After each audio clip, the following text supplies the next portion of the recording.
Цезарь жил в очень хорошей будке. Она была сделана не из фанеры, а из самых настоящих крепких деревянных досок.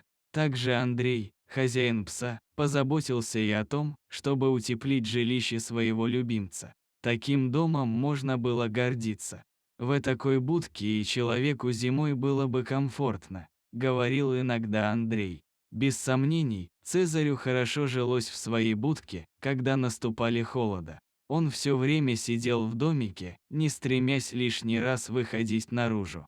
О его присутствии можно было догадаться лишь по торчащему из будки носу. Именно поэтому Андрей так удивился, когда увидел своего пса спящим на снегу. Цезарь тут же подхватился на ноги, делая вид, что не спал. Но ему не удалось обмануть своего хозяина. Пес выглядел очень заспанным, как будто провел возле будки всю ночь.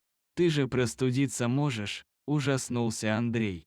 «Чтобы я больше такого не видел». Цезарь смотрел на хозяина так, будто понял, что тот ему сказал. Андрей успокоился. Но следующую ночь пес снова провел во дворе, так и не перейдя спать в будку. Андрей не мог понять, что происходит. Утром он, отдав Цезарю миску с едой, заглянул в домик, пытаясь увидеть, что именно пугает его собаку. В будке оказалась кошка с 2 котятами. Животное неприязненно посмотрело на человека, но даже не шелохнулось. Рискнув, Андрей перенес кошку и ее детей на свою веранду. Будка, конечно, теплая, но котята слишком малы, чтобы этого было достаточно. К тому же, у Цезаря не получилось бы вечно спать на снегу без вреда для здоровья. Кошка очень плохо отнеслась к человеческой инициативе.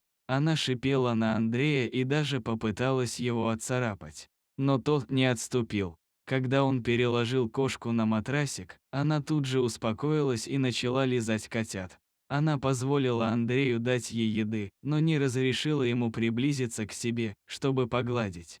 Цезарь очень обеспокоенно наблюдал за всем происходящим.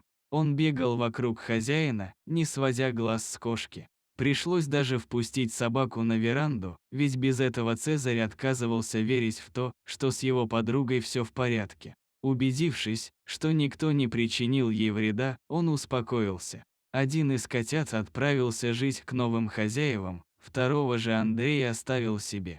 Мать так и не привыкла жить в доме, уйдя на улицу. Лишь изредка она приходила в гости, чтобы навестить своего ребенка и старого приятеля, который спас ее от смерти на морозе.